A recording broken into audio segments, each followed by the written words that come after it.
ang mabuting tao ay magandang buhay! Magandang buhay sa inyong lahat. Ngayong araw po ay bibigyang kahulugan natin ang Bible verse na Ephesians chapter 4 verse 32. Sabi doon, be kind one to another, tender-hearted, forgiving one another as God in Christ forgave you. Na ang ibig sabihin ay pagpapakita ng kabutihan at pagpapatawad sa kapwa, tulad ng pagpapatawad sa atin ng Diyos. Kaya, ang pakikipagkapwa ay connected sa pananampalataya sa ating Diyos. So, paano nga ba tayo makakatulong sa ating kapwa? Ang aming paraan ay Ang aming naisip na paraan ay mag-ambagan at bumili ng tinapay nang sa gayon ay may maibigay kami sa mga nangangailangan, katulad na lang ng mga bata sa kalye. Dito, naglalakad kami at naghahanap ng mga batang pwedeng tulungan. At nakahanap na nga kami. Ayun guys, nasa so, likod namin guys. nagawa namin sila ng good deeds kasi, healing our inner childs. Tama, di ba? Tama, mali. Tama. I know. Let's go!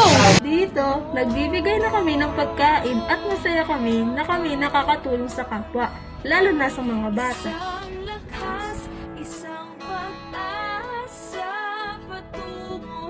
Anong masasabi niyo?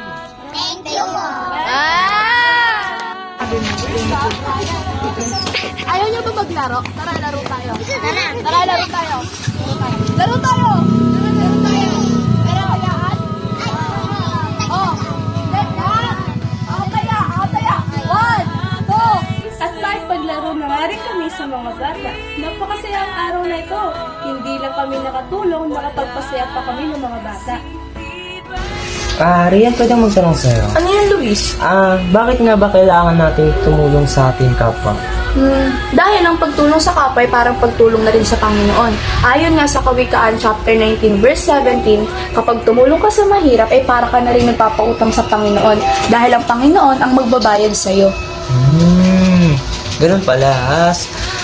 Mahalin natin ang ating kapwa katulad ng pagmamahal natin sa ibang tao.